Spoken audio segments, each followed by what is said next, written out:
Hola amigos, mi nombre es Antonio de la Peña y quizás alguno de vosotros ya me conozcáis, o quizás no. En realidad no importa, yo no sé nada de muchas cosas, es más, a veces llego a pensar que no sé nada de nada, pero no hace mucho tiempo, aunque para mí haya parecido una eternidad, decidí subirme a hombros de gigantes, como muchas otras veces en mi vida, para encontrar la respuesta a muchas preguntas que de unos años a esta parte golpeaban el mundo que me rodea, cambiándolo como si del disfraz de un niño en carnaval se tratara. Pero en esta ocasión, también como en algunas otras, alguien decidió que lo mejor era amordazarme y silenciar mi forma de luchar contra ese pensamiento único que nos domina. Lo triste es que por muy poco casi lo consiguen. Sin embargo, estoy aquí. En aquel momento era un cuerdo entre locos, pero hoy simplemente comprendo que para bien o para mal nadie podrá callarme, porque quizás lo único que me queda es luchar por aquello en lo que creo, aunque eso suponga estar condenado al ostracismo.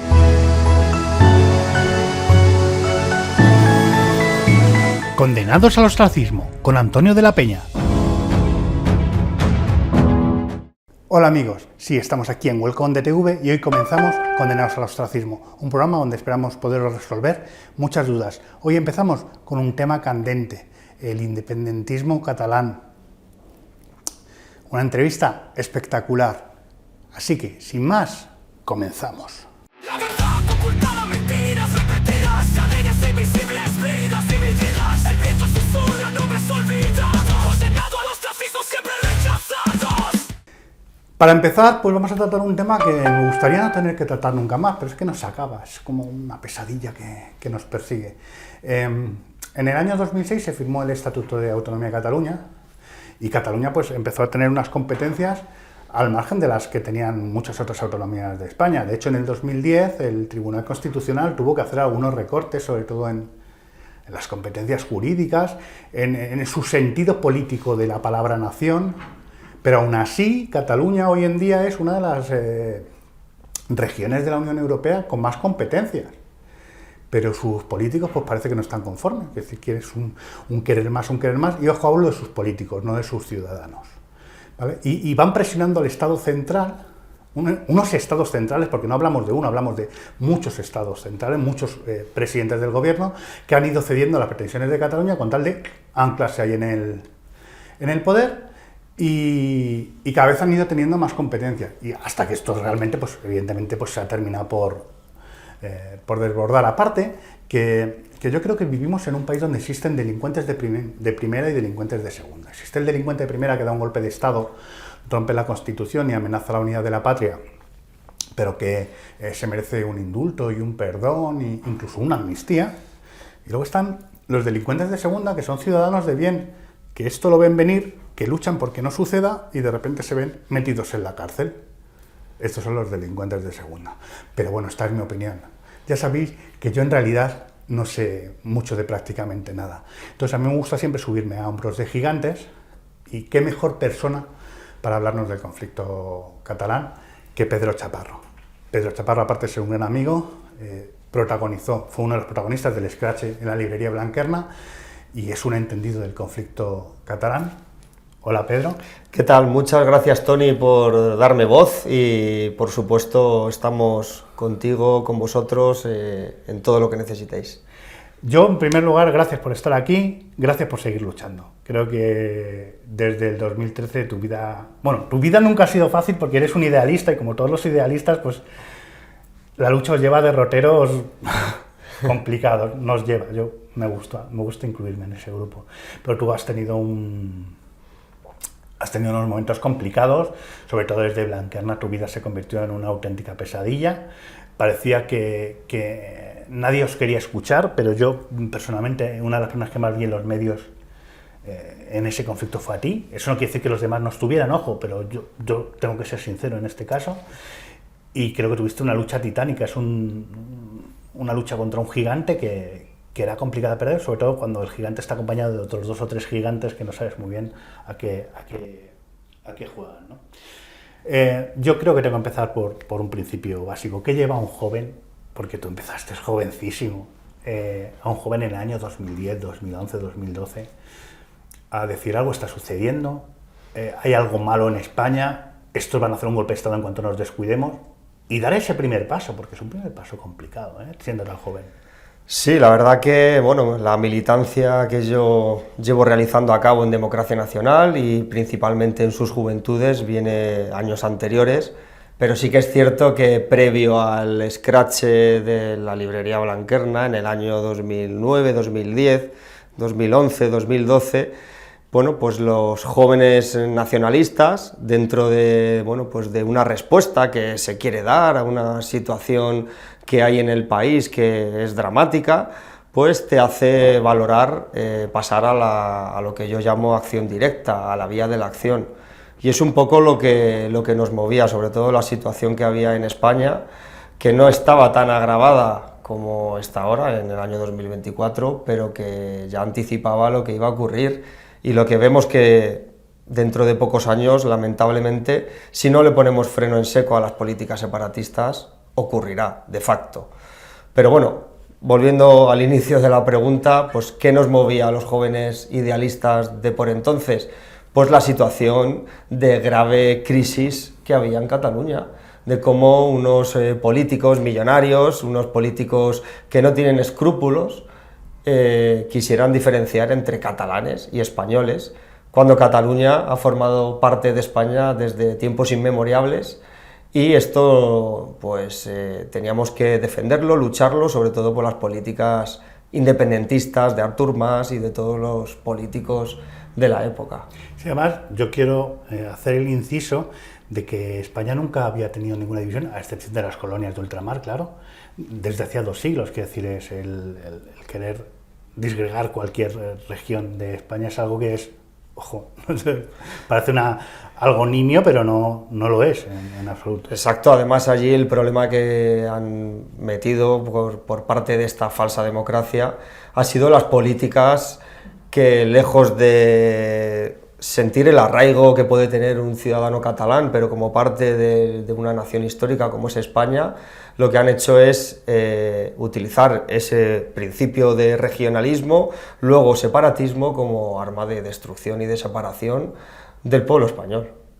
A mí me viene una pregunta, porque ya sabes que yo quiero hacer de hoy una entrevista un poco más personal, ¿no? Creo que ya hemos hablado mucho de Blanquerna, vamos a hablar de Blanquerna, por supuesto, pero hoy quiero que la gente conozca a un Pedro Chaparro que no se ha conocido. Es decir, porque Pedro Chaparro, aparte de ser un idealista, un luchador, ser en este momento presidente de Democracia Nacional, ante todo es un marido, es un padre y es un ser humano excepcional.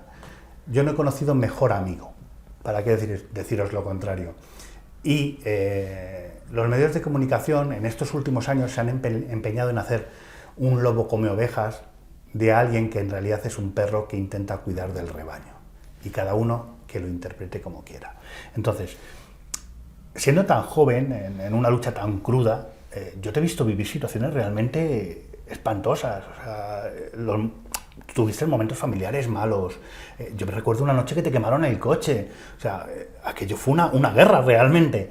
¿Cómo lo vivió tu familia? O sea, ¿cómo se vivía desde tu casa, desde tu castillo, ¿no? Porque yo creo que la casa de uno es el castillo que le protege, ¿no? ¿Cómo se vivía todo eso, tío? Bueno, pues durante estos años podemos hablar de distintas fases dentro de la militancia que he llevado a cabo. Al comienzo pues todavía no había desarrollado el proceso de emancipación, por lo que vivía con mis padres, y mi militancia pues ya estaba bastante arraigada, concretamente en el corredor de Henares. Tengo que decir que gracias a tener una familia que también ha sido luchadora, porque esto es una cuestión que he comentado en algunas ocasiones, que bueno, pues mis padres fueron de aquellas 200.000 personas que tuvieron que huir de la zona de Vascongadas o Navarra para ir a un lugar mejor y no estar perseguidos por el terrorismo, y este fue mi caso. Yo nací en Pamplona por circunstancias laborales de mis padres, pero luego bueno, pues arraigué en Alcalá de Henares. Y bueno, como digo, ellos han sido unos luchadores, y cuando comenzaron a ver la militancia política, nacional, revolucionaria, que su hijo llevaba a cabo, pues siempre han estado por encima de los consejos de padres luchadores como los que tengo y de los que me siento completamente orgulloso. Pero sí que es cierto que llega un momento en el que, pues, por circunstancias de la frenética militante que uno lleva a cabo, en este caso en Democracia Nacional Joven, pues le queman el coche, le vienen a lo mejor a pedir explicaciones gente de otros adversarios políticos, y esto pues bueno, se lleva de una manera, pues cuando era más joven se llevaba de una forma mucho más impulsiva, y ahora más visceral, claro, más visceral, y ahora con el paso de los años pues uno lo lleva como actos de servicio. Esto es así, quien no se expone no se impone, y cuando hablo de imponer me refiero a imponer unos valores éticos, nacionales, racionales, que son los que defendemos en Democracia Nacional. Entonces ha habido situaciones excepcionales como la quema de un vehículo, no solo mío, sino de compañeros míos de militancia. Quizá a lo mejor esto le puede echar un poquito atrás a la gente que nos pueda estar viendo, pero ha habido también enfrentamientos cuerpo a cuerpo con gente que ha venido de adversarios políticos y hemos tenido heridos en nuestras filas. Pero esto es una situación que cuando uno tiene marcado unos principios ideológicos que se resumen muy fáciles, y es Dios, patria y familia, pues es algo que tienes que defender por encima de todo. Y bien que lo has hecho. Yo creo que has hecho un camino encomiable. Me gustaría ir tratando cosas de Blanquer. Hay una pregunta que yo creo que nunca se ha soltado al aire, y es un grupo de jóvenes, por denominaros un grupo patriota, ¿vale?, para no hacer distinciones de un partido de otro, deciden hacer un scratch en la librería Blanquerna. Primero, ¿cómo surge la idea del scratch? Segundo, ¿por qué Blanquerna? Yo puedo intuir la respuesta, pero me gustaría que la gente que está al otro lado, que pueda tener esa respuesta, reciba una explicación de alguien que realmente estuvo dentro. ¿Y qué creíais que ibais a conseguir? Yo creo que tú me entiendes, la pregunta es, o lo que queríais conseguir era una reivindicación pero fue todo como un poco extraño, ¿no? De repente la gente que os tenía que apoyar no se apoyaba, de repente hubo un montón de gente que, no sé, fue todo como muy rocambolesco, o me da a mí esa sensación visto desde fuera. Sí, totalmente. A ver, hay que situarse en un contexto de nuestra historia reciente, de hace varias décadas, en el que, bueno, pues el momento independentista por entonces parecía llegar a un punto culmen con Artur Mas. Recordemos cómo las marchas de la independencia que se hacían de forma nocturna, con antorchas, eso ya era un indicador de que querían llegar a algo más, que es la declaración de independencia, aunque luego posteriormente hablaremos de que fueron 40 segundos y demás, pero bueno, lo que viene siendo el símbolo del independentismo estaba llegando a unos momentos cúlmenes, y esto hace ver a jóvenes nacionalistas en el resto de España de que hay que actuar, y hay que actuar a través de una reivindicación. ¿Qué ocurre? Como hay numerosos grupos patrióticos que toman como referencia la lucha contra el separatismo, pues nos vimos abocados en una unidad deseable, unidad de los grupos patrióticos, y bueno, pues un poquito de forma espontánea uno se da cuenta de que hay actos independentistas también en Madrid, en el resto del reino español, no solo en la región de Cataluña, también había actos independentistas. Y curiosamente, en la diada separatista del 11 de septiembre del año 2013, se congregó en la librería Blanquerna un grupo de políticos independentistas que querían celebrar la diada en la capital de España. Esto nos hizo ver que ahí había que reivindicar nuestro sentimiento de españolidad y de defensa de la unidad de la patria. También hay que situarse en que las ingentes cantidades de dinero que ha utilizado Cataluña con el tema de las embajadas, pues lo ha hecho también de forma interna. Es ridículo, pero la librería Blanquerna, situada en la calle Alcalá 44, sirve de forma simbólica, porque jurídicamente no tiene ninguna forma de medirlo, pero era la embajada catalana en Madrid. Entonces, por eso se puso como objetivo ese escrache. Un escrache que, por supuesto, no teníamos idea de cómo iba a tener de repercusión en este caso, pero tuvo mucha repercusión hasta el punto de que hemos tenido que padecer cárcel. Eso es algo de lo que luego hablaremos, porque a mí hay algo que Hay muchas cosas que me indignan y tú lo sabes, pero hay algunas que me indignan más. Es decir, mientras vosotros empezabais a sufrir un periplo judicial, que fue realmente un padecimiento para todos vosotros, en primer lugar me gustaría ver, porque yo creo que hasta ese momento era el enfrentamiento más grave, ¿no? Como militante me refiero. ¿Cómo lo vio esto tu familia? De repente te ves involucrado en un proceso judicial que fue una vorágine, no para ti, para todos los involucrados. Sí. ¿Afectó de alguna forma o tu familia sigue apoyándote de forma incondicional? La familia te apoya te apoya por una parte porque eres su familiar, te conocen, pero por otro lado no quieren problemas. Luego ya con el paso del tiempo, por supuesto, he tenido un apoyo total por parte de mi familia, pero en un primer momento, pues claro, abrir telediarios de ese modo y ser detenido en menos de 12 horas y estar cerca de 72 horas en los calabozos de la Brigada de Información, con todo lo que ello supuso, porque luego también aquí hay un estigma que a nosotros se nos ha señalado ya directamente cuando abrimos los telediarios. Se denominó esto como un ataque ultra, como si no hubiera habido verdaderos ataques durante esta falsa democracia por parte de la izquierda abertzale, por poner un ejemplo, o otro ejemplo pues por los antifascistas en Madrid, pero a nosotros se nos estigmatizó. Entonces esto hizo que mucha gente al principio, pues perdóneseme la expresión, pero se acojonara. En el caso de mi familia, pues como familiares, pues lo que querían era que no me metieran líos, pero luego posteriormente, como digo, han estado apoyándome constantemente. Me alegro un montón, de verdad, porque creo que con lo que has vivido te merecías ese apoyo. Me gustaría, a ver si nos podías hacer sé que es muy largo, ¿vale? Pero yo sé que tú resumes bien. Mientras vosotros vivís ese periplo judicial, en Cataluña seguía una vorágine independentista que iba creciendo, además a pasos agigantados. ¿Podrías contarnos un poco qué sucedía paralelamente mientras vosotros os enfrentabais? Porque, a ver, esto no es una cuestión de hablar de buenos o malos, pero sí es una cuestión de hablar de delincuentes y de ciudadanos que habéis encontrado una delincuencia, ¿no? Yo lo siento, lo veo así. ¿Podrías contar un poquito qué se vivió en esos años que vosotros os tuvisteis que sumergir en vuestra defensa, en salir adelante ante las acusaciones, pero Cataluña seguía?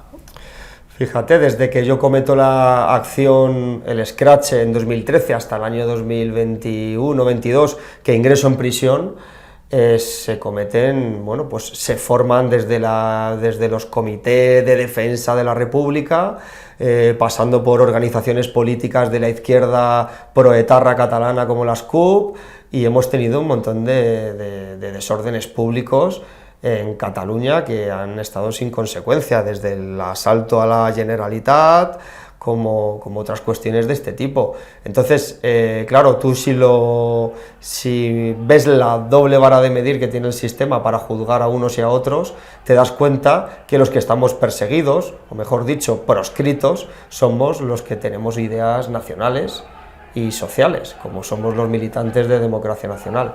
Entonces, claro, a uno se le queda el cuerpo pues un poquito amargo cuando ve que mientras te sales en todos los telediarios, mientras en La Sexta te hacen un traje, una caricatura diciendo que somos militantes, señalándonos con insultos de todo tipo, que esto además, bueno, pues conlleva una serie de cuestiones. Aquí nadie vive de la política, yo vivo de mi trabajo y tienes que dar explicaciones en tu trabajo, que por mucho que ellos te conozcan, tienes que dar explicaciones. Entonces esto aquí se generó un estigma social contra las ideas nacionales, que era lo que pretendía realmente los que le dieron voz a Blanquerna. Abrimos todos los telediarios y los medios de comunicación nos señalaron porque lo que querían era directamente bloquear las ideas nacionales, sobre todo los que empleamos de forma activa las ideas nacionales.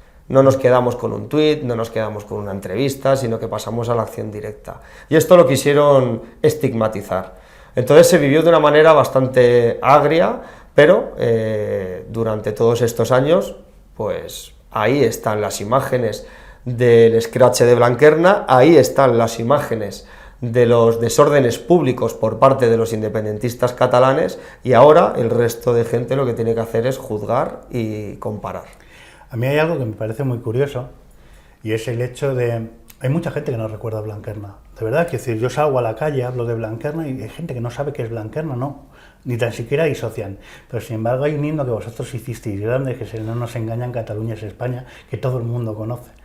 Y no deja de ser anecdótico, ¿no?, el hecho de que ese himno haya permanecido en el tiempo, y sin embargo los actores de ese himno, que fueron los que nos avisasteis a todos, ¿no?, de lo que está sucediendo, se han olvidado. Sí. Olvidados, entre comillas. Fíjate la diferencia entre la disciplina de unos militantes patriotas, nacionalistas españoles, con la indisciplina de los que están financiados por entes extranjeras, como son los independentistas catalanes.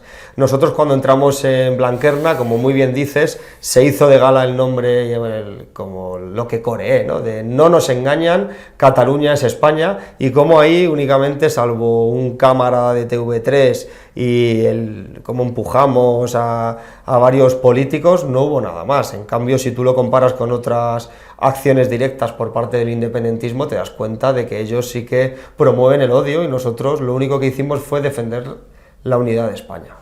Yo creo que para mí el 1 de octubre de 2017 fue muy agrio. Supongo que para ti pues lo sería aún más. Pero fue muy agrio porque era como os lo estábamos diciendo, ¿no? De repente se hace un referéndum en Cataluña, un referéndum que luego se empeñaron en hacer vinculativo, pero que era un referéndum ilegal. ¿Cómo se vivió esto desde tu trinchera, Pedro? Porque parecía como hemos llegado ya a un punto sin retorno, es decir, esto se acaba, es que no. Esa trinchera yo la viví un poco, permitidme la expresión también, con el cuchillo entre los dientes. Vamos a ver, tenemos que también situarnos en el año 2015, en el que a mí se me introduce en un procedimiento judicial que finalmente en 2017, por orden expresa de Fiscalía, por empecinamiento, el juez al final sentencia en que tengo que estar durante 5 años sin poder ir a actos de democracia nacional en Cataluña. Es decir, la única persona a la que se le ha restringido la libertad de movimiento, sin contar la pandemia posterior, a nivel político, he sido yo. Otegi y el resto de sanguinarios han podido pasear por Cataluña, pero en mi caso, desde el año 2017 no podía pisar Cataluña, porque si no estaba quebrantando una orden judicial expresa que me impusieron en el año 2015. Por lo tanto, cuando en el 2017... el 1 de octubre, pues se plantea, ocurre esta situación que ya veíamos venir, gracias a que los militantes de Democracia Nacional de Cataluña y los que se desplazaron del resto de España estuvieron combatiendo, se pudo hacer resistencia. Pero yo no me pude mover de Madrid, yo sí que estuve participando de manera activa en reivindicaciones que tuvieron lugar en la Puerta del Sol con nuestra organización. Por entonces yo todavía no era presidente, tenía cargo dentro de la organización, pero no era el líder de Democracia Nacional. Pero entonces se ve de una manera algo también limitada, porque a mí me hubiera gustado estar en el 2017 combatiendo con mis compatriotas de Democracia Nacional en Cataluña el golpe independentista, pero no pude desplazarme. Sí, es lo que tiene la justicia, a veces que se vuelve algo injusta, ¿no? Hay algo que a mí, o sea, al margen del referéndum, la gente se ha quedado mucho con el hecho del referéndum. Para mí, en ese mes ocurrió algo mucho más grave que el referéndum. Y esto es mi opinión personal. Fue la declaración de la República de los 44 segundos, porque esto que parece algo anecdótico en el sentido de 44 segundos, no, es un hecho, el hecho de que alguien declaró a Cataluña independiente, me da igual que sea durante 44 segundos o durante 20 años, es decir, se produjo algo ilícito que rompía la Constitución. Y esto no fue juzgado en realidad, es decir, se juzgaron muchas otras cosas, se pusieron encima de la mesa muchas otras cosas, pero quizás el delito más grave, porque el verdadero golpe de Estado no fue el referéndum, el verdadero golpe de Estado fue la declaración de una república independiente en Cataluña. ¿Qué opinas tú de todo esto? Porque te digo, esto es una opinión, me refiero, yo he hablado con la gente y esto es extendido, es decir, el hecho de que la gente se ha quedado con el referéndum, ¿no? Se ha quedado con el más allá de lo que supuso ese referéndum. Para que se realizase la declaración de independencia, el independentismo catalán necesitaba ese paso previo, aparte de otros muchos que podemos analizar políticamente, pero necesitaban ese paso previo que era vender al resto de, bueno, pues no solo de España, sino vender a efectos internacionales esa teórica improporcionalidad, imparcialidad policial por parte de los que solo querían sacar unas urnas de metacrilato para poder votar. Tiene gracia que un referéndum no se haga en este país con algo tan necesario como, por ejemplo, si queremos o no queremos inmigración y estos flujos migratorios que actualmente están viniendo en nuestro país, y sí que se haga únicamente de Cataluña para ver si se separa una porción de nuestro territorio del resto de la nación española. Ellos necesitaban esa imparcialidad policial, que no fue así, porque nuestras fuerzas y cuerpos de seguridad quedaron fatal, estuvieron mal coordinadas, gracias a la inoperancia y a la incompetencia por parte del Estado central, que en este caso era de Mariano Rajoy, y necesitaban vender esas imágenes de los policías dando porrazos para luego vender la declaración de independencia que tuvo lugar posteriormente. Sí, bueno, y además luego todo esto lo enmascararon con el 155, que la gente tampoco sabe lo que es realmente, o sea, lo oyó en los telediarios, pero la gente recuerda todo esto como bloques. No sé si me explico, sí. Un poco de, he oído esto en un telediario, esto en otro, pero realmente no saben hilar todos esos bloques. La gente ha oído hablar del 155, pero no sabe muy bien por qué vino. ¿Podrías ayudarme a que entiendan esto del 155 en el sitio? Mira, el 155 es un mecanismo que articula la Constitución española. ¿Para qué? Para poder suspender en competencias legales, administrativas, a un gobierno regional. Y esto fue lo que aplicó el gobierno de Mariano Rajoy. Lo que la gente no sabe es que el 155 tú lo puedes aplicar en su totalidad o de manera parcial. Es un poco como lo que pasa en otros términos judiciales o constitucionales, como puede ser el indulto. El indulto tú lo puedes aplicar como una medida de gracia por parte del Ministerio de Justicia de manera total o parcial, que es lo que han tenido, por ejemplo, los golpistas. Pero en este caso el 155 se aplicó mal y tarde. Pero es más, en España hay, con el tema del separatismo catalán, se demostró que se podía haber aplicado un estado de excepción, incluso un estado de sitio. Es más, ¿cuántas veces se ha podido aplicar el estado de excepción cuando hemos tenido un terrorismo como el de ETA? En numerosas ocasiones. Nunca se ha aplicado, y entonces nos quisieron vender que el 155 era el adalid y solución del problema separatista para ese momento, y lo que hizo Mariano Rajoy y la administración también de Soraya Sáenz de Santa María fue aplicarlo mal, tarde, y permitir además la huida del prófugo Puigdemont. Sí, porque claro, después de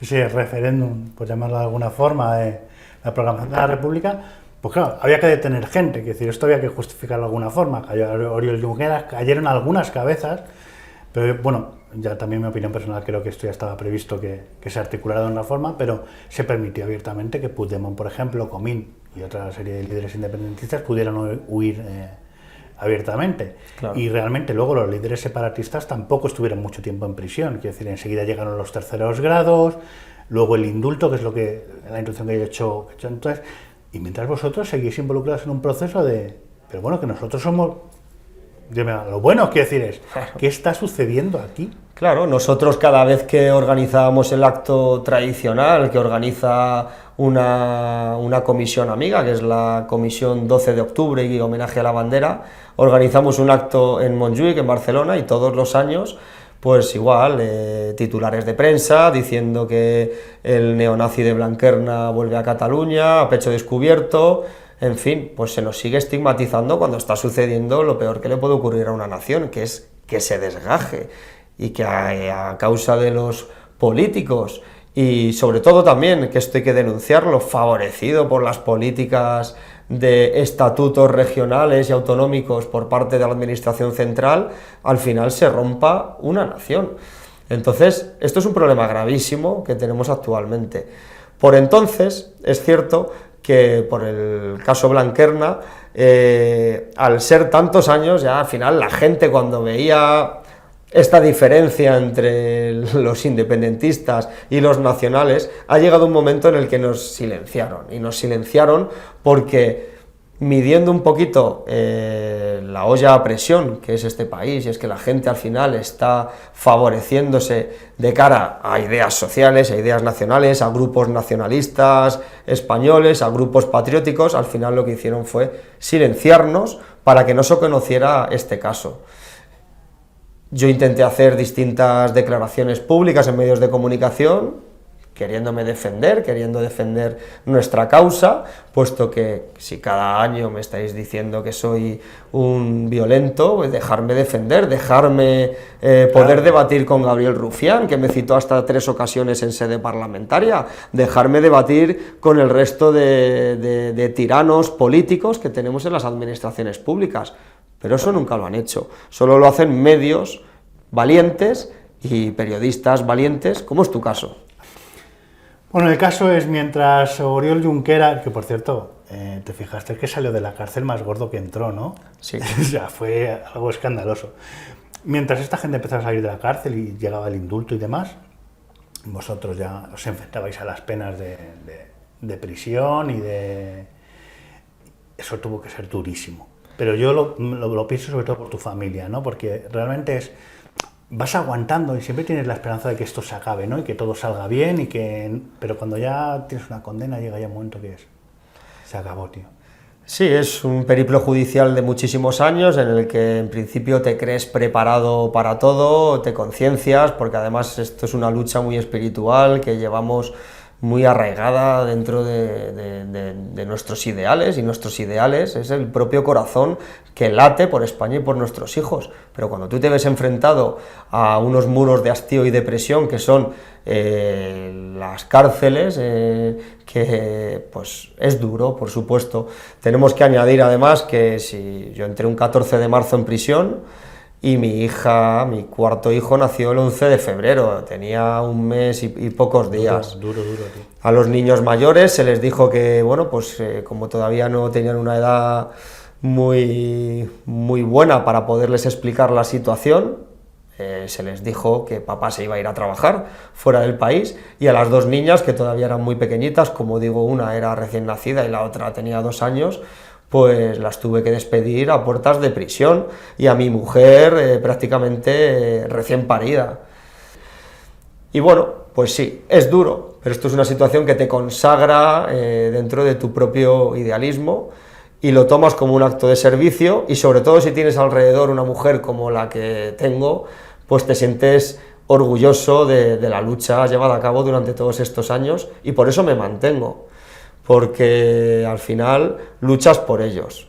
El futuro de tu país no lo puedes ver más que en los ojos de tus 4 hijos cuando se levantan, desde los que van al colegio a los que van a la guardería, desde los que hacen extraescolares a los que les estás dando un consejo, y los que te mueves desde que te levantas hasta que te acuestas. Eso es tu patria. Tu patria es donde reposan los cadáveres de tus héroes. Tu patria es la tierra que pisas, que nos habla, el agricultor que se levanta cada mañana para arar la tierra. Eso es nuestra patria y por eso luchamos. Entonces, ir a prisión por defender tu país es un orgullo que te consagra a lo más alto. Sí, que llevarás contigo el resto de tu vida, eso es algo que no olvidarás. Y ya para acabar, que ya te da mucho la brasa y tenemos que pasar al debate que promete, tenemos que debatir largo y tendido. De repente llega la amnistía. Tú hace unas semanas, 2 o 3 semanas, firmaste por fin tu libertad, ya Blanquerna se acabó para ti. Sí. Más allá de la lucha que vamos a tener que seguir enfrentando, ¿no? Pero no me dejes que no te escuece un poco, ¿no? Quiero decir, tú ya has pagado tu pena, ya no tienes nada que ver con Blanquerna, pero es que los verdaderos culpables han recibido una amnistía, ellos no van a arrastrar el resto de su vida una pena, sea justa o no. La realidad es que tú, pues, judicialmente arrastras una pena que ellos no, es decir, Es indignante, no me digas, Pedro, tío. Han amnistiado a lo peor que tenemos en nuestro país junto con los políticos, pero antes de eso han indultado a los golpistas que dieron un golpe de Estado desde las instituciones. Y bueno, en alguna ocasión podré hablar de mi periplo dentro de prisión, de los cursos que me obligaron a hacer, de la situación que había con algunos funcionarios, con algunos reclusos, de toda esa situación, pero lo cierto es que no fue fácil. Y mientras ves que luego delitos tan graves como el de malversación y sedición, pues ves cómo les ajustan la ley para que ellos no cumplan ni el 25% de la condena, porque estamos hablando de que, por ejemplo, los indultados, como Oriol Junqueras, Jordi Turull y toda esta gente, no han cumplido ni el 25% de su condena, le pedían 13 años, no llegaron a cumplir el 20%, como digo. Y luego los amnistiados, que ahí entra todo tipo de terrorismo callejero, bueno, pues te das cuenta de que aquí hay una clara intencionalidad para señalar a las ideas nacionales y hacer doblegar tu espíritu como militante y como patriota, cosa que no han conseguido, como estáis viendo. Sí, gracias a Dios, ¿eh? Gracias por estar aquí. Ahora vamos al debate, pero es un honor, todo un honor, poder compartir siempre trinchera contigo. Y gracias por seguir luchando y por no dejar que esto se hunda, Pedro. Muchísimas gracias a ti, Tony, como digo, y me remito al comienzo de la entrevista por dar voz a mi situación. Un día, como digo, hablaremos de la situación que viví en prisión. No tardaremos mucho, ¿eh? Y posteriormente, y nada, para mí es un honor estar aquí con vosotros y poder debatir sobre las políticas y las soluciones que nosotros como Movimiento Nacionalista Español estamos alternando para revertir esta dura situación que atraviesa España. Gracias. Vamos al debate porque tenemos infinidad de preguntas a hacer respecto, por ejemplo, al delito de malversación que has comentado, que sigue afectando, por gracias a Carles Puigdemont, por lo menos no puede campar a sus anchas, pero bueno, también tenemos la marcha esta que se dio por Barcelona y salió corriendo, ¿qué diréis? Operación Jaula. Jaula, sí, jaula abierta. Sí. Gracias por haber visto esta entrevista. Continuamos en Condenados al Ostracismo, una pequeña pausa publicitaria y vamos al debate. La verdad ocultaba mentiras repetidas, cadenas invisibles, vidas divididas. El viento susurra nombres olvidados, condenado al ostracismo siempre rechazados.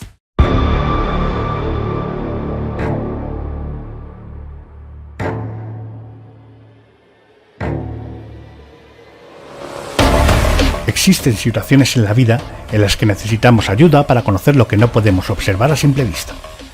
Lasso Detectives está aquí para ayudarte a conocer siempre y sobre todo la verdad, pero sin olvidar el valor humano y que en los momentos más delicados, lo más importante siempre eres tú. Por eso, ante cualquier conflicto personal o empresarial, siempre estaremos a tu lado, como y cuando lo necesites. Investigaciones laborales, familiares, investigaciones sobre arrendamientos urbanos, barrido electrónico, blindaje de ambiente, detección de micrófonos y cámaras OC. Cuéntanos tu caso y confía en nuestra profesionalidad con la máxima confidencialidad. Contacta con nosotros en el teléfono 609-910-089, 609-910-089 o escríbenos desde la opción contacto de nuestra página web, lassodetectives.com. ¿Te gustaría que tu publicidad llegara a más gente? ¿Crees que tu negocio necesita un empuje y no sabes cómo hacerlo? ¿Te gustaría anunciarte en televisión, pero crees que es un medio muy caro? Ahora no.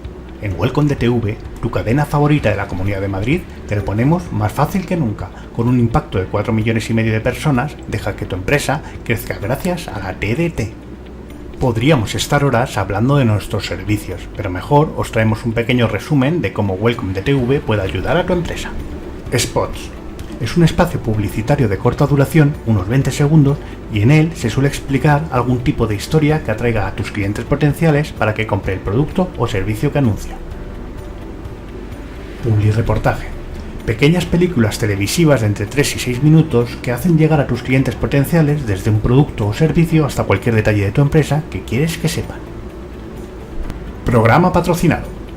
El patrocinio es una estrategia publicitaria frecuente en el sector audiovisual que permite la financiación de contenidos o programas con la finalidad de promocionar nombres, marcas, imágenes, actividades o productos. Mediante el patrocinio se asocian productos o marcas a espacios y programas. Telepromoción. Consiste en poner a disposición del anunciante un espacio dentro de un programa que utilizará para promocionar sus productos.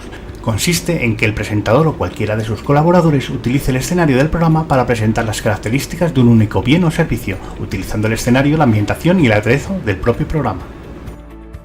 Battery. El formato battery televisivo es un intercambio publicitario. Es, por ejemplo, cuando una cadena de televisión cede parte de su tiempo publicitario a un anunciante a cambio de que éste proporcione un producto o servicio necesario para el programa. ¿Vas a dejar escapar esta oportunidad? No lo dudes, escríbenos a produccion@welcomedetv.com y nos pondremos en contacto contigo para ver la mejor opción publicitaria para tu empresa. Welcome de TV, la televisión de todos y para todos. La verdad oculta las mentiras repetidas, cadenas invisibles, vidas divididas. El viento susurra nombres olvidados, condenado a los tráficos siempre rechazados. Hola amigos, pues continuamos aquí en Condenados al Ostracismo con el debate. Tengo a mi derecha a Pedro Chaparro, presidente de Democracia Nacional. Gracias ¿Qué tal? por seguir aquí. Muy bien, gracias. Y a Luis Mateos, secretario de Organización de Democracia Nacional. Gracias por estar aquí. Buenas noches y gracias por Es invitarme. un lujo, un primer programa con dos pesos pesados. No sé yo si estoy un poco aquí. Hoy vamos a tratar, hay muchos temas para tratar, pero vamos a ir un poquito a la actualidad, que es lo que más nos demanda. Y a mí me gustaría empezar, pese a que todos nuestros debates van a ir centrados muy a la entrevista, hoy no podemos hacerlo así. ¿Por qué? Porque hay temas de actualidad que nos requieren el que los analicemos. Y uno de ellos es la famosa enmienda de Sumar con el apoyo de PP y de Vox, que se están echando la pelota unos a otros sobre quién tiene la culpa, pero el caso es que por esta cagada, por decirlo de alguna forma, van a salir 40 terroristas a la calle. Es decir, yo como ciudadano lo que veo es esto. Al parecer la ley lo que hace es sumar las penas, o sea, si has cumplido pena en la Unión Europea y luego pena en España, pues suma las penas para que el cómputo de lo que puedes pasar en prisión pues sea menor en realidad, o más o menos, ¿no? Estimativamente. ¿Qué pasa con esto? Porque además es que... Para explicarlo bien, de lo que se trata es de que en la Unión Europea había una directiva para que si uno cumple por el mismo delito parte de unos años en un país y otros años en otro, se compute. Es decir, si cumples 5 en Francia por matar a un guardia civil en España, cumples 5 años en Francia, entre que... por lo que sea, 5 años en Francia y luego 20 en España. No golpees la mesa, que se acople en el micro. Si cumples 5 años en España y luego 5 en Francia y 20 en Francia, en España pues aquí te quedan 15 por cumplir, porque es el mismo delito. Que en el gobierno de Mariano Rajoy se hizo una excepción, que eran los crímenes cometidos antes de una fecha que ahora mismo no recuerdo, no sé si era antes del 20, no, porque Rajoy estuvo en el 18, bueno, no recuerdo la fecha. Entonces se hizo una omisión para que los etarras no estuviesen incluidos en esta... Para que los etarras no estuviesen incluidos en esta medida. Y ahora pues eso se ha ido literalmente al garete. Exacto. Lo que pasa, disculpa Pedro, es que con el gobierno Frankenstein de PSOE y Podemos hubo una serie de líos importantes por leyes mal redactadas, mal votadas, mal en general, y aquí mucha crítica, pero a la hora de la verdad todos caen en el mismo saco, porque además ninguno ha pensado en que los culpables dentro de sus partidos tengan, o sea, algún tipo de amonestación, porque realmente es algo que primero atenta contra todo el mundo, pero también contra tus propios votantes, vamos, digo, no sé. Sí, durante esta semana lo que hemos visto es que Partido Popular y Vox han pedido perdón en repetidas ocasiones y han intentado justificar lo injustificable. ¿Por qué? Pues que los votantes, como es lógico, y el resto de la sociedad civil, que tenemos dos dedos de frente, que hemos visto un poco la situación que ha ocupado en nuestro país, que han arrodillado por parte del terrorismo etarra a toda una nación, pues tenemos algo que decirles. Es que les estamos pagando el sueldo a unos señores que luego ni siquiera por parte de la oposición, que debería ser una alternativa, debería ser una oposición nacional, siquiera leen las enmiendas y leen verdaderamente los escritos que pasa por la Comisión de Justicia dentro del órgano del Congreso de los Diputados. Esto se traduce en que Chapote debería de haber salido en el año 2031 por los delitos cometidos y va a salir en los próximos meses, por poner un ejemplo directo. Claro, pero por eso digo que aparte que no es no solo que no depuren responsabilidades, sino que a mí hay algo que me parece increíble, y es el hecho de que todo un señor Feijóo le diga a Cuca Gamarra que hable con el señor Bolaños, ¿vale?, para que no se haga efectivo el cumplimiento de esas leyes. Primero, la ley está aprobada por el Congreso y sería el error más garrafal, así de buenas a primeras, decir que no. ¿Por qué? Porque sería un cachondeo. Entonces, que las leyes las aprobamos, las ejecutamos, no las ejecutamos, sería algo horrendo, ¿sabes? Porque daría un precedente brutal. Pero es que tú, como presidente del partido que está en la oposición, le digas a tu enviado, porque esto es como me quito un poco el balón del medio y se lo meto a otro, que... Y sobre todo no dirimir responsabilidades. Aquí se tendrían que haber cesado un montón de cargos. Es cierto que ha habido varios gestos simbólicos, en este caso por parte de Vox, que han puesto su cargo a disposición del partido, pero no nos vale con esto. A la gente que hemos estado viendo, como digo, cómo han arrodillado a una nación por parte del terrorismo. Esto, de todas formas, se asemeja un poco, salvando las diferencias a nivel judicial, con lo que tuvo lugar con Mariano Rajoy, que es la derogación de la doctrina Ley Parot. Sí, es decir, esto que viene se supone que es para ajustarse a la normativa europea. Bueno, pues aunque por mucho que digan los políticos de la oposición que esto, aunque ellos hubieran votado en contra, se hubiera llevado a cabo para ajustarse a normativa europea, me da igual. Hay que votar en contra, pero es que aparte hay que utilizar estas normativas europeas para contraatacar precisamente contra los organismos supranacionales como la Unión Europea, que nos dice cómo tenemos que juzgar a los propios terroristas de ETA, en este caso, en nuestro país. Claro, pero es que además, yo lo estoy mirando, hay una directiva de la Unión Europea que dice que un país puede no acatar una de las resoluciones si comprende que atenta contra su soberanía o en alguna forma su Como ha hecho soberanía. Inglaterra toda la vida, que no, cuando estaba en la Unión Europea, claro. Inglaterra no quería aceptar algo, sobre todo de derecho penal, pues no lo aplicaba. Yo quiero aquí remarcar una cosa, porque nos estamos fijando en los árboles y no en el bosque. Todo esto viene por el sistema parlamentario español que tenemos, que es una trampa, pero saducea, por la cual en los debates de leyes que tratan un tema, te están metiendo leyes que afectan a otro. Por ejemplo, si a ti en el Congreso de los Diputados se debate el Plan Hidrológico Nacional, o un tema que afecta a las aguas, pues van y te meten de matute en el mismo tema que se está tratando una enmienda del Ministerio de Sanidad por el cual se prohíbe este medicamento, por poner un ejemplo. Algo que no tiene absolutamente nada que ver. O, por ejemplo, te están haciendo la ley ELA, por poner un ejemplo, no es que sea real, es un ejemplo, tú suponte que votan la ley ELA y en la misma te ponen una enmienda por la que dicen y vamos a soltar a los etarras que hayan cumplido tal y cual. Luego va el partido que sea y dice, no, yo esto no lo voto porque me está metiendo usted una enmienda por debajo que no tiene nada que ver con lo otro que estamos tratando. Y luego los periódicos del día siguiente son Vox se opone a la ley ELA, por poner un ejemplo. O sea, el juego parlamentario es una trampa que juega mucho con el titular y juega mucho con meterte de matute leyes que no tienen nada que ver. Y ahí tienen que estar los diputados muy avispados y leerse de pe a pa la ley que están tratando, porque se la van a meter van a meterle la doblada como se descuiden. Entonces, ¿aquí qué ha pasado? Yo, desde mi punto de vista, los del PP se lo han leído y les ha dado lo mismo, porque ahora Feijóo quiere izquierdizar el partido y hay mucha gente que se ha tragado el cuento de que ETA está mejor en las instituciones que pegando tiros por ahí. Entonces el PP está en ese juego y Vox yo creo que no se ha enterado.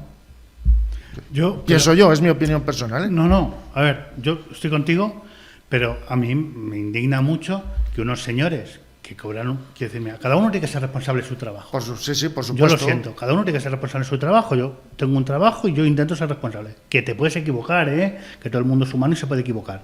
Pero yo lo que estoy viendo es un atajo de irresponsables, ¿vale? Porque tú, o sea, es decir, porque además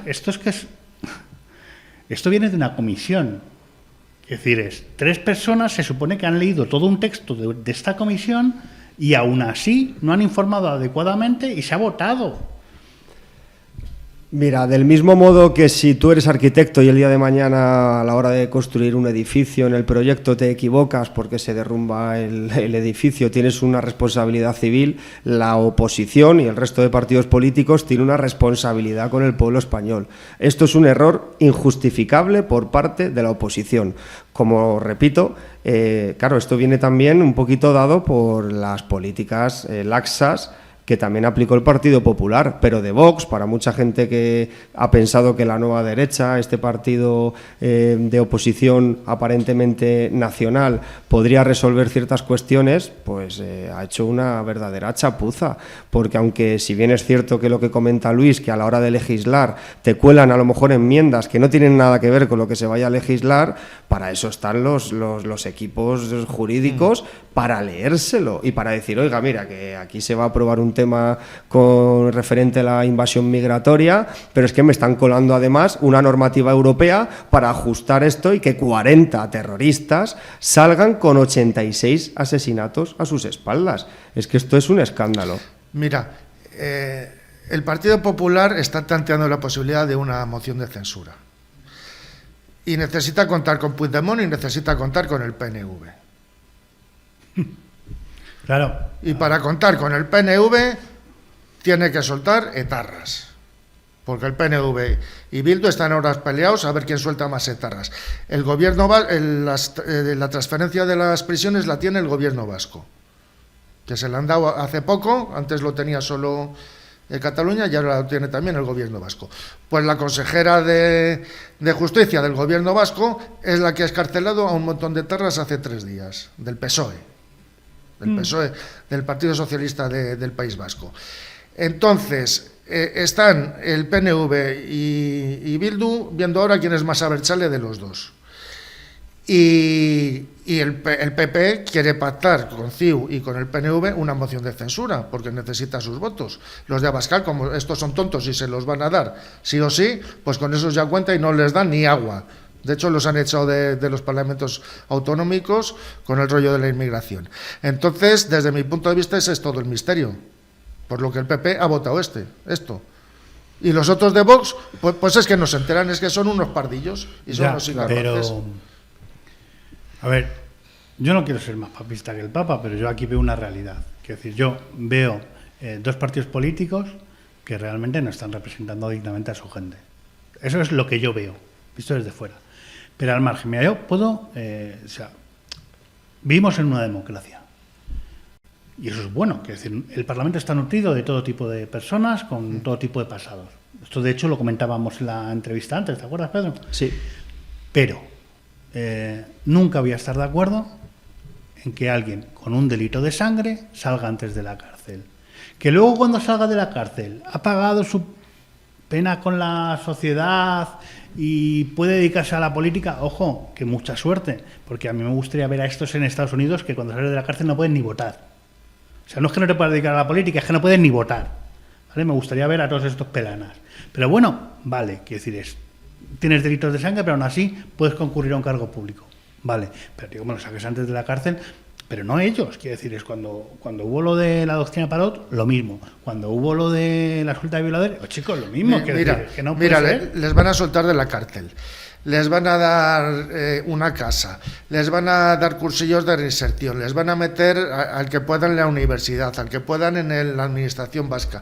Van a vivir fenomenal esos tíos, por no decir una mala palabra, van a vivir fenomenal desde el momento en que pongan el pie en la calle. Aparte del prestigio social que van a tener entre la burbuja en la que se mueven, en los pueblos, los aurrescus estos y todos los recibimientos que les van a hacer. Es una auténtica vergüenza, eso no hay por dónde se mire. Pero es que a los políticos les importa un pito la vida de los ciudadanos, si es que les da igual. Si es que podemos hablar de cómo tienen el esquema el campo, si es que podemos hablar de 40.000 temas que les da lo mismo, la inmigración, la seguridad ciudadana, podemos hablar de 1000 temas que a los políticos les da absolutamente igual lo que le pasa al ciudadano.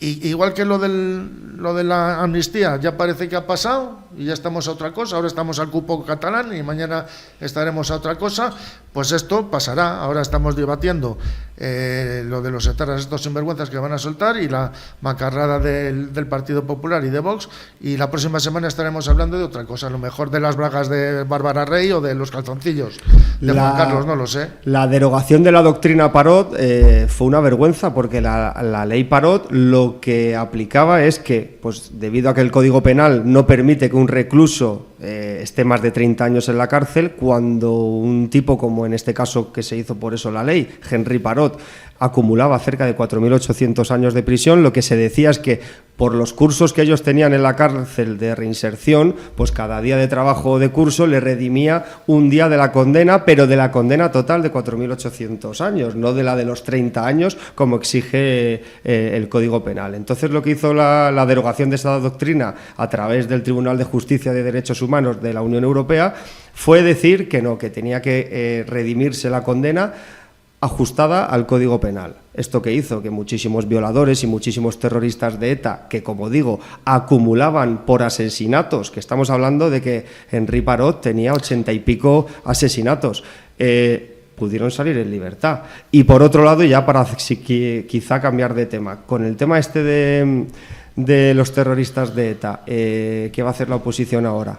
Se va a quedar de brazos cruzados, ¿verdad? Por supuesto. Va a presionar a la Fiscalía para que cuando salgan estos terroristas a la calle no se les homenajee en sus pueblos. Van a presionar a la Fiscalía para que actúe de oficio y se prohíban estos homenajes a etarras. ¿Van a hacer algo o vamos a tener que ser los nacionalistas de Democracia Nacional? Perdona, pero lo de la doctrina Parot no era el Tribunal de Justicia de la Unión Europea, era el Tribunal Europeo de Derechos Humanos, que es otro engendro que hay por ahí, que no es de la Unión Europea, que están metidos países que no son de la Unión Europea, y que allí el PSOE metió a un ponente socialista para que votase a favor de la ley esta. O sea, es que estamos metidos en unos organismos supranacionales que la gente no tiene ni puñetería. Oye, Tribunal Europeo de Derechos Humanos.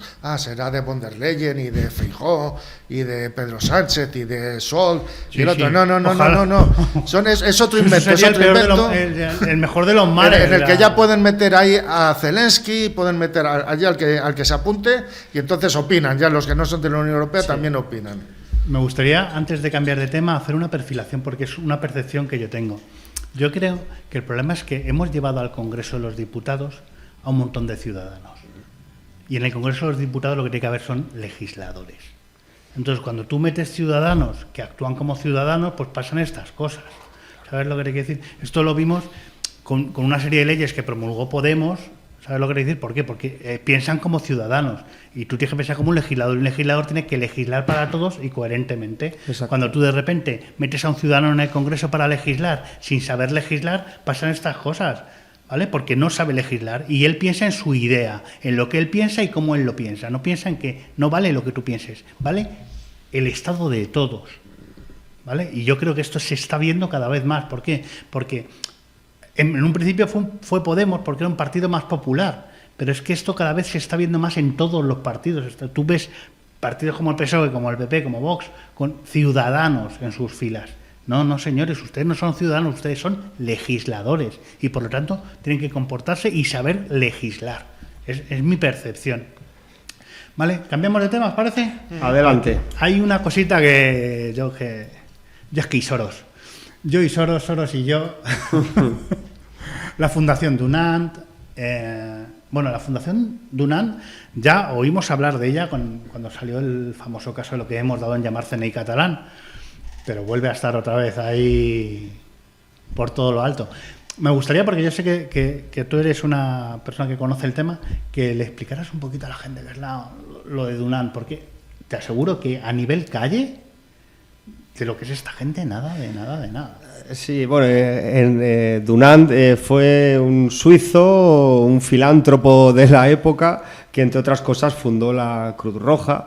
Lo que pasa que, pues es una persona de marcada filosofía, y lo ha cogido los entes globalistas para crear una fundación, una asociación que, por cierto, tiene base en Chile, pero también actúa en el resto de, en Europa. Y la toman, como mediación de conflictos armados en beneficio y en defensa de los derechos humanos. Entonces, la conocemos principalmente por el desarme de ETA, un desarme que no fue real. De hecho, ahí mandaron... Claro, que estábamos en la era de Zetaparo, de José Luis Rodríguez Zapatero.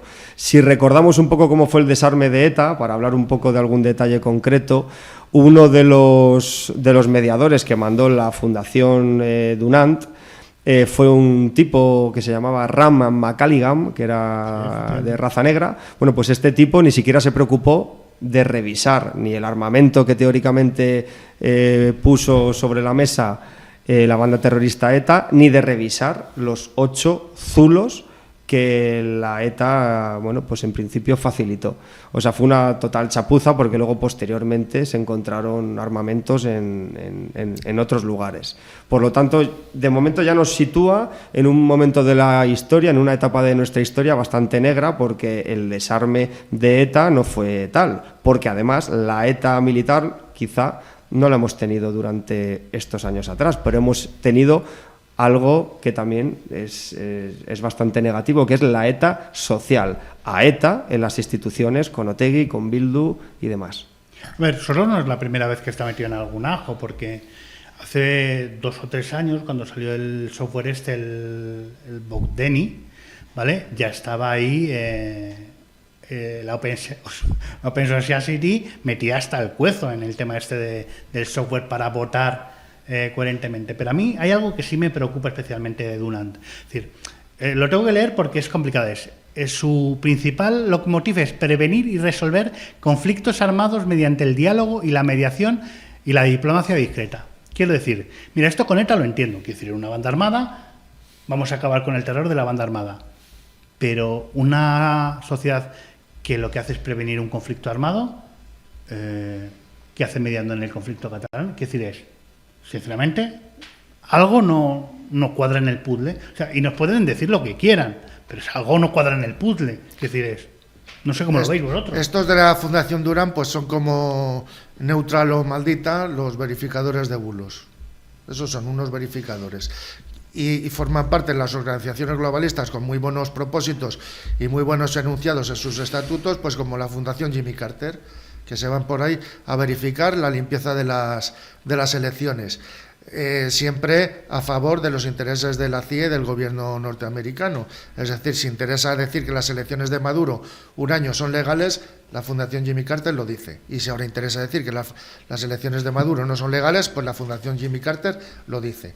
En función de las elecciones que organiza la CIA por Ucrania, por aquí, por allá, y los golpes de Estado estos que dan ellos. Y estos del Henry Durant pues son exactamente lo mismo. Los conflictos armados que a ellos les interesan. O sea, son los verificadores de nada, de juez y parte. O sea, es como la Pardo esta, Ana Pardo, verificando las noticias de la Sexta. Pues si ella trabaja en la Sexta, ¿qué va a verificar? Y estos de Henry Durant, ¿qué van a verificar? ¿Qué van a prevenir? Los conflictos en los que a ellos les interesa intervenir.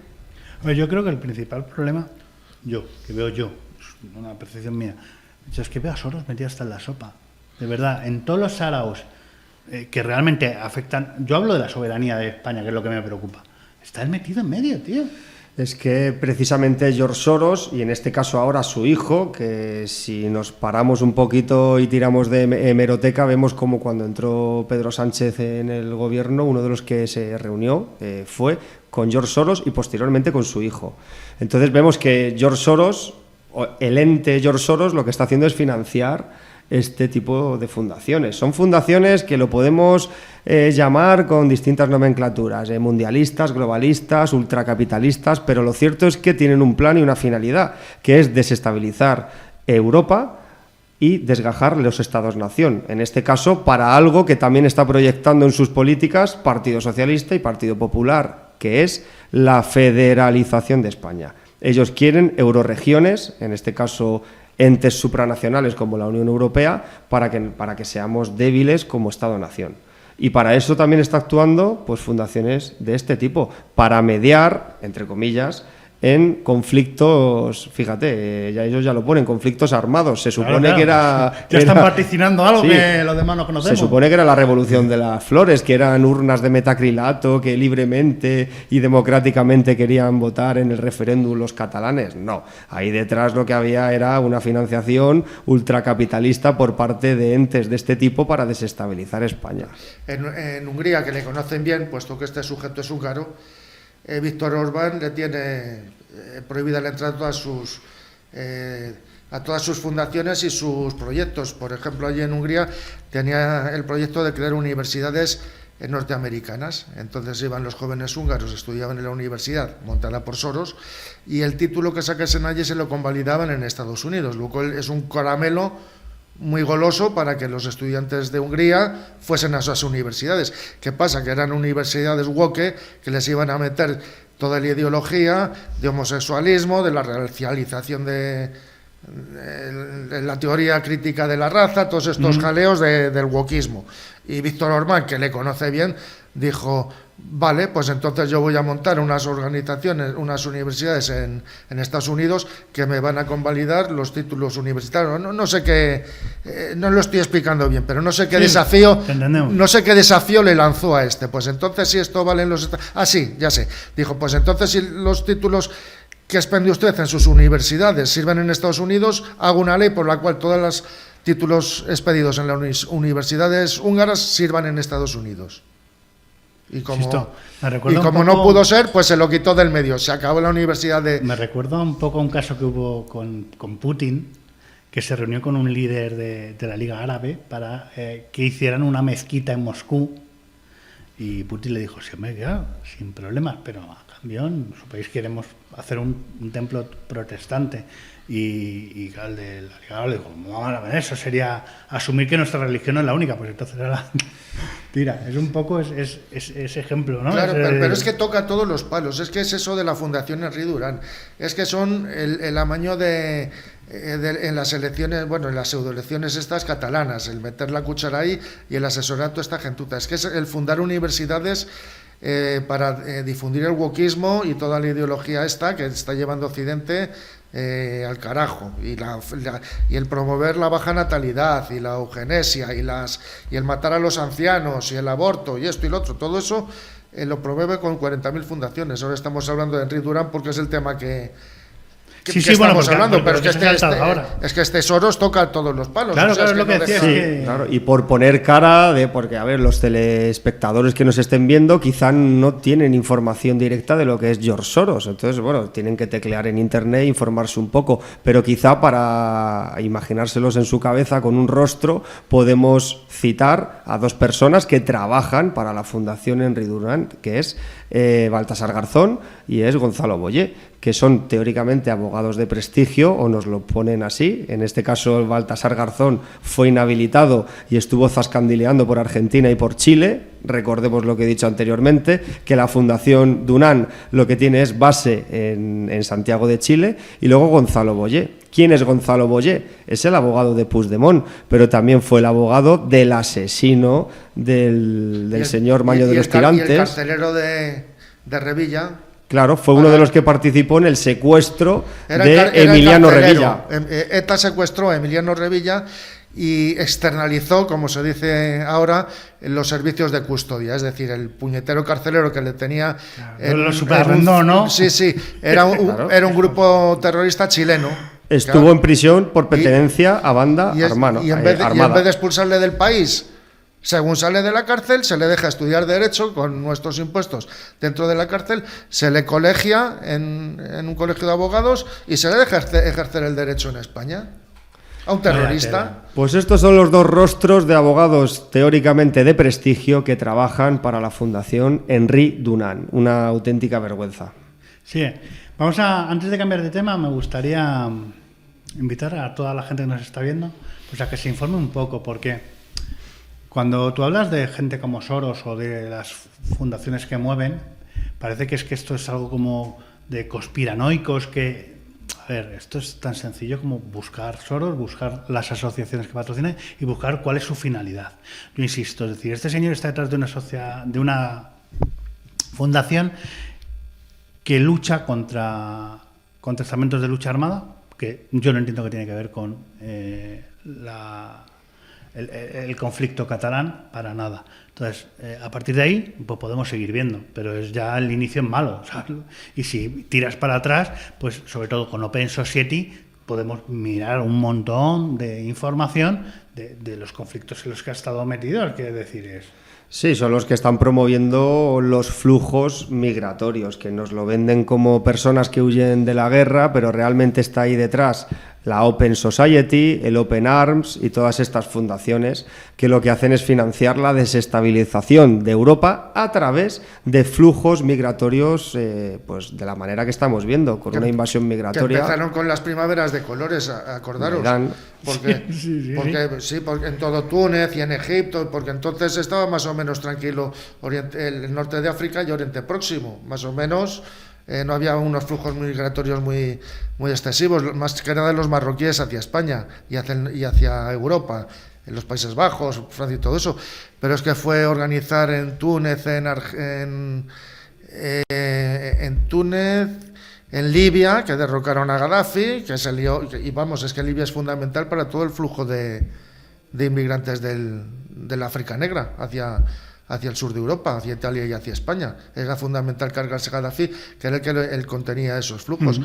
Y empezaron esto de Open Society, empezaron con todas las primaveras estas, la primavera árabe, empezaron, y luego empezaron, ahí, a raíz de eso vinieron los refugiados, luego es unido a la guerra de Siria, la de Irak, promovidas por Estados Unidos. Y en el Maidán ucraniano, pero bueno, esto ya lo debatiremos quizá otro día y lo desarrollaremos. Sí, hablaremos, porque de hecho quiero hacer me gustaría invitaros a hacer un programa sobre Oriente Medio, en el que entraremos muy en profundidad sobre qué está sucediendo allí y quién está promoviendo todo esto, porque es realmente, a ver, no es que Oriente Medio haya sido un sumum de la paz, pero bueno, ha tenido sus conflictos en medio, pero lo que hay ahora allí metido, o sea, esto era impensable hace 90 años. A ver, realmente aquí la gente le falta pues bastante preparación sobre el tema del vecino Oriente. También es cierto que aquí en España pues la gente tiende a posicionarse al lado de Israel, y hay que valorar que Israel no tiene en este caso ni el derecho territorial sobre Palestina, pero también hay que denunciar que la islamización del conflicto, con miles y miles de musulmanes por toda Europa defendiendo también la causa palestina, pues también tenemos que oponernos. Entonces ya debatiremos y desgranaremos un poco toda esta situación, porque tiene tela. Un debate muy interesante. No me gustaría acabar este debate sin centrarnos un poco en la figura en el proceso independentista en sí y en la figura de Puigdemont. Yo creo que hay dos cosas que han pasado este año que a mí me han dolido especialmente. Uno es la amnistía, por lo que te he dicho antes cuando hemos visto la entrevista. Quiero decir que aquí parece que hay delincuentes de primera y delincuentes de segunda, ¿vale? Que unos se merecen ser amnistiados y que no figure ningún delito, y otros que sí. Es decir, esto es absurdo.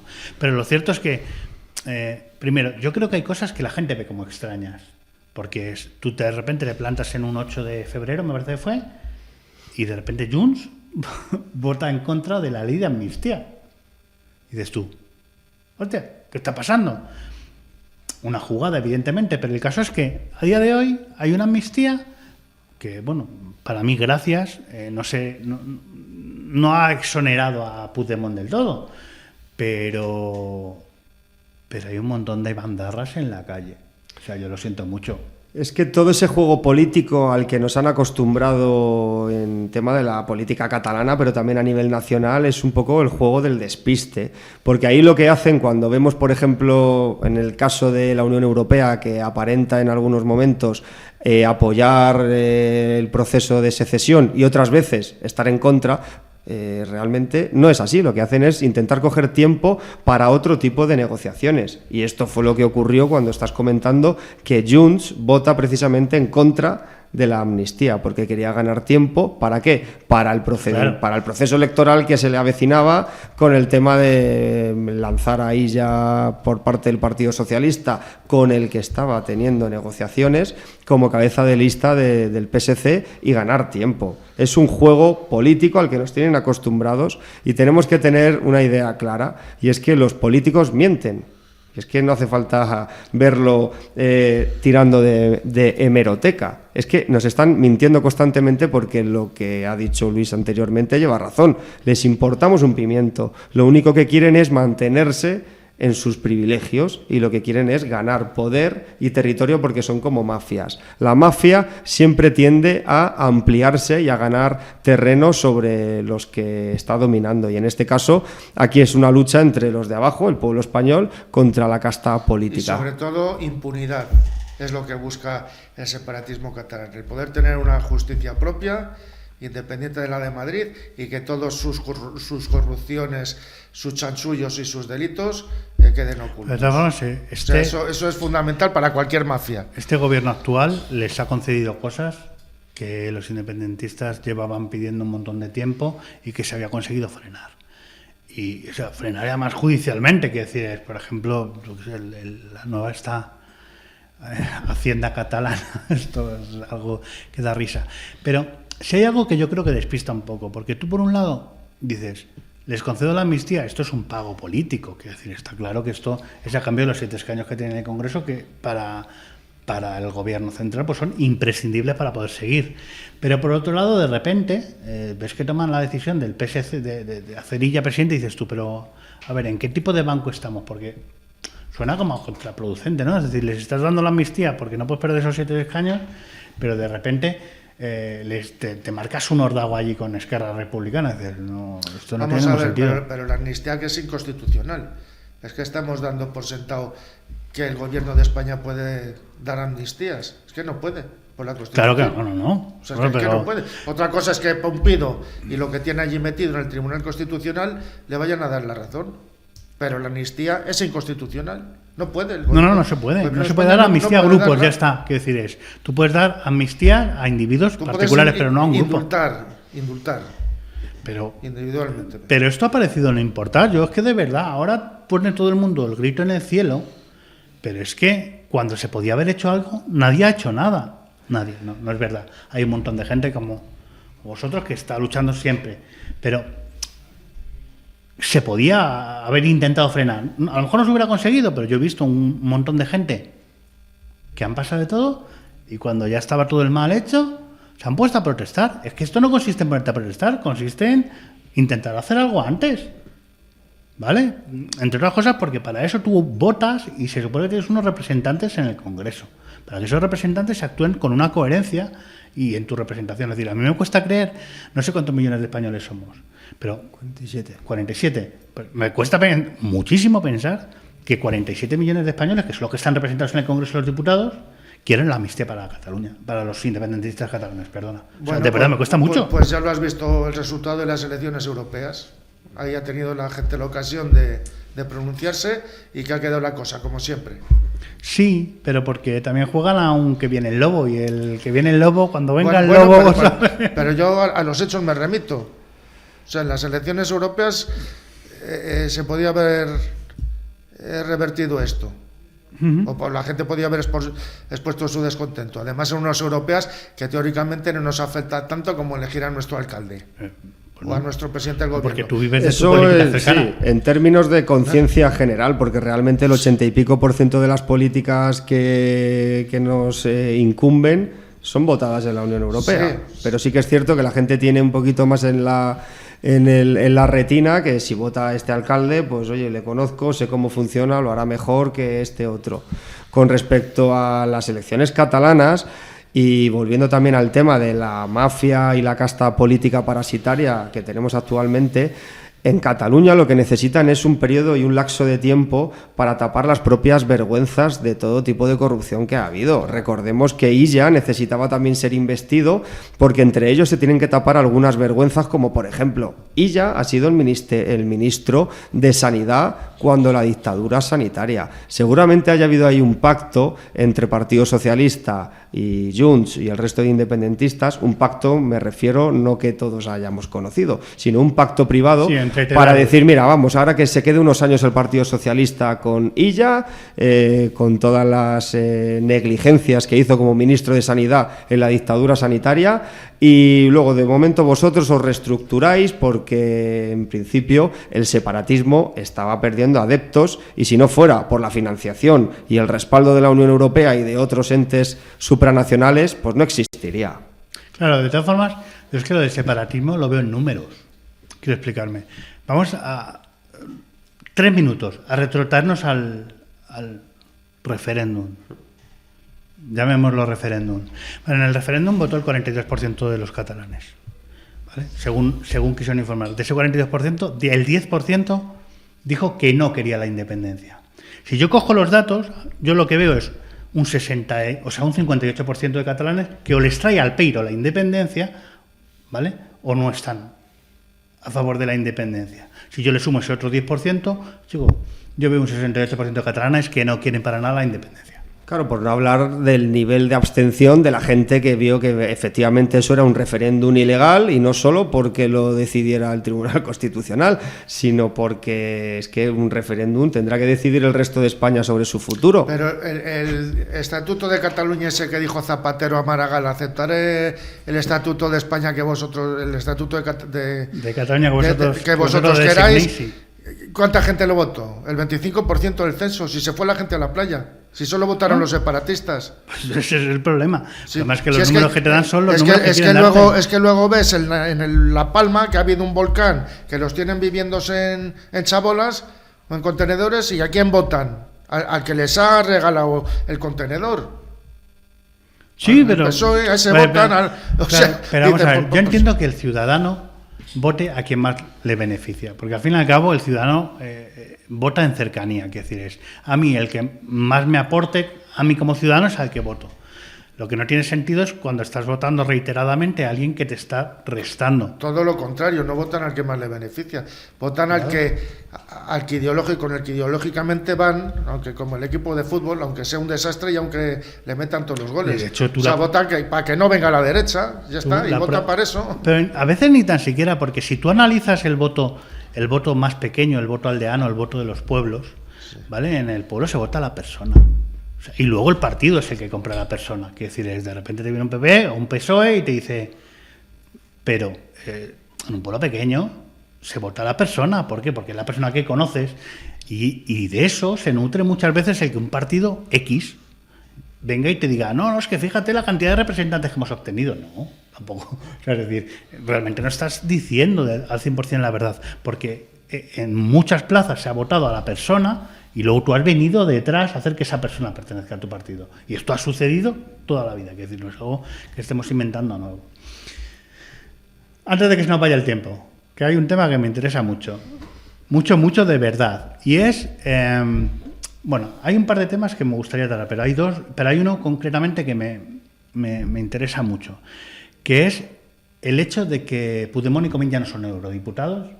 Ya por fin, después de 2019, que esto yo no sé cómo se va a solucionar, porque ellos tomaron su puesto, esto generó una serie de gastos. A mí esto es algo que me hace mucha gracia, ¿no? Porque ahora vienen a decir, no podían, ya, no podían, pero se han levantado los 500.000 pavos por no poder, ¿no? ¿En qué situación se quedan ahora? Porque lo de Puigdemont es como macho el ave fénix, va, viene, es como el Guadiana, aparece, desaparece.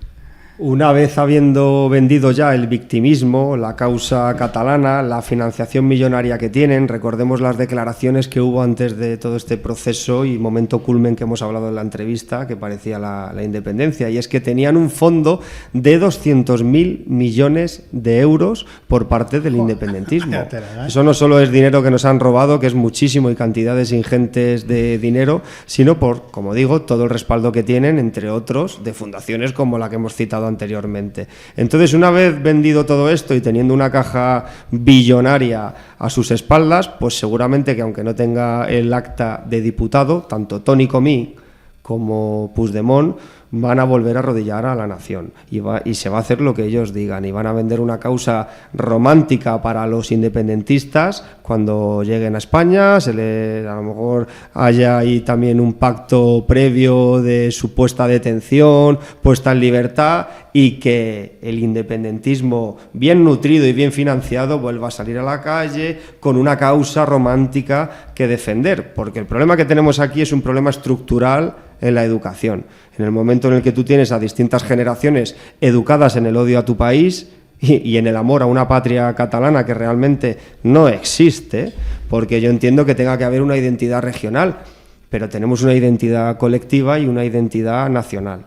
Y en nada se diferencia el modo de vida de un catalán que de un español. Hombre, si lo determinas en tema de legislación y de leyes, sí, pero un catalán y un castellano pues tienen el mismo modo de vida. Pero, como digo, tenemos un problema estructural y esa gente pues saldrá a la calle a defender a estos dos sinvergüenzas y veremos en qué queda, si lo vamos a ver en los próximos meses. Yo quiero, sin querer llevar la contraria a Pedro, pero quiero dar un halo de esperanza y decir que ahora mismo, por ejemplo, el catalán está disminuyendo en Cataluña en el uso común, o sea, por eso tienen que obligar por narices a estudiarlo en el colegio, por eso tienen que obligar por narices a rotular en catalán, por eso tienen que obligar por narices a poner todos los prospectos y todas las etiquetas en catalán, porque está retrocediendo, porque la gente usa más el castellano. Luego quiero dar otra esperanza, que es que los problemas de la inmigración y de la delincuencia que trae la inmigración, no digo ilegal, la inmigración. Yo no ando con eufemismos separando la ilegal de la legal de la ilegal. La inmigración masiva, con los delincuentes que se nos cuelan, está causando unos problemas en Cataluña que son comunes al resto de España. Y o se ponen las pilas el separatismo catalán y arregla eso, o se van a ir con el otro separatismo. Pero esto les interesó, necesitaban una masa que estuviera agradecida y que les votara, sí, bueno, pero es que esa masa también tiene un precio. Pero pero ahora está saliendo en Cataluña la señora esta, ¿cómo se llama? La del partido Oriols, Alianza Catalana. La de Alianza Catalana. ¿Cómo lo sabe?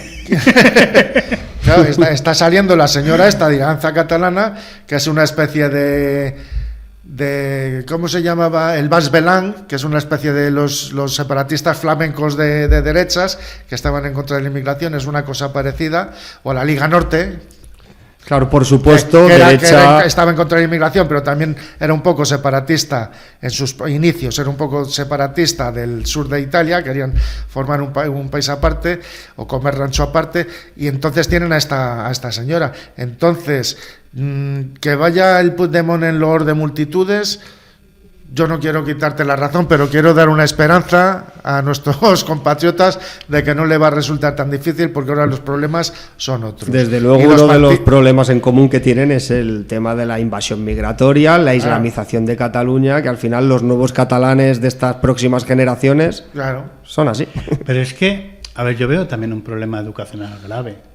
Voy a poner un ejemplo, porque yo te compro la esperanza, pero tu esperanza se me va cuando un día pongo la tele y en un famoso reality, que no voy a decir, donde jóvenes de 18 años van a conocer a otros jóvenes de 18 años, cosas que todavía me cuesta asumir, ¿vale? Me encuentro un chaval que, perdona, pero no sabes dónde tienes la mano derecha todavía, eso no quiere decir que no lo vayas a ver en un futuro, y te dice que es que él es independentista y que es que él lo que escucha es música catalana. ¿Pero qué más escucha? Yo escucho música catalana y si no eres independentista no me interesa estar contigo. Y es como, ¿cómo? ¿Sabes? Es un chaval de 18 años, quiero decir, a ver, es que esto se les va, no es que se les vaya a ir de las manos, es que ya se les ha ido y cada vez tiene un peor corte y una peor solución, ¿eh? Bueno, pero eso es lo que te venden en las televisiones generalistas, que es lo que quieren llevar. Bueno, yo creo que llevan lo que vende. Yo creo que la televisión siempre lo que muestra es lo que vende. Yo creo que cada vez vende menos. Tal vez por eso te compro la esperanza, pero yo creo que lo da un poco de miedo. Creo que cada vez vende menos las televisiones generalistas y que tienen menos influencia. Y que la gente va más a medios alternativos, a televisiones alternativas y a medios de comunicación alternativos. Yo quiero lanzar una última pregunta. Y es, ¿creéis que Puigdemont acabará en la cárcel? ¿Creéis que Puigdemont llegará a España y cumplirá lo que tiene que cumplir? No. Joder, qué tajante, me ha dado miedo. Me has dado miedo, Luis. Seguramente sea un sistema de apariencia, porque si nos ceñimos un poco al cumplimiento de las condenas, A ver si es juzgado y condenado, luego la condena se puede cumplir de otro modo. A ver si os creéis que los 40 etarras que van a liberar por esta igualación con el tema de la Unión Europea, que han aprobado PP, Vox, por parte del Partido Socialista y Sumar, están en la cárcel, ¿no? Están cumpliendo regímenes de tercer grado, a lo mejor están yendo únicamente a dormir a la cárcel 2 o 3 días. Entonces, volviendo a Puigdemont, pues habrá que verlo, habrá que ver qué sistema de falsa apariencia nos dan. Yo creo que algo van a tener que disimular, porque dentro de la olla a presión y el termómetro poblacional que hay en el pueblo español, la gente está indignadísima, está crispada, y si ve que Puigdemont viene aquí a España y no tiene ningún tipo de consecuencias, la gente saldrá a la calle y ocurrirán protestas precisamente como las de Ferraz. Entonces tendrán que hacer algún tema de falsa apariencia. Pues vamos a verlo. Hasta aquí hemos podido llegar. Muchas gracias. Sé que no va a ser la última vez, porque tenemos muchos temas de los que debatir, así que no me despido. O sea, esta es vuestra casa, ya lo sabéis. Y a la gente que nos está viendo, gracias por ver Condenados al Ostracismo. Gracias a Welcome TV por darme esta nueva oportunidad. No voy a entrar en detalles, sin más. Y sobre todo, algo que aprendí con estos señores que tengo aquí a mi lado.